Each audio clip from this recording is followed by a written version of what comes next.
Paano kung ikaw na lang ang natitirang lumalaban? Paano kung lahat ng kasama mo dati ay iisa na silang bumitaw sa pangarap nila? Tahimik na ang grupo, wala na yung dating ingay. Yung sabayan yung pangarap, ngayon ikaw na lang. Nakakapanghina, di ba? Kasi umasa kang sabay-sabay kayong aabot. Pero minsan, kailangan mong tanggapin. Hindi lahat ng sinimulan mo, matatapos mong kasama sila. Pero boss, hindi ibig sabihin nun, titigil ka na rin.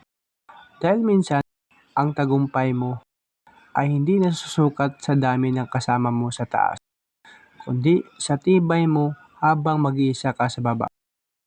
Hindi madali, pero hindi ka rin basta-basta. Nandito ka pa rin. Tumindig, lumalaban, kahit nag-iisa ka na. Ang puso mo buo pa rin, ang pangarap mo buhay pa rin, at ang apoy mo sa loob mas naglalagablab pa. Kaya kung ikaw na lang ang natitirang lumalaban, pagmalaki mo yan. Dahil yan ang patunay, hindi mo kailangan ng marami para magtagumpay.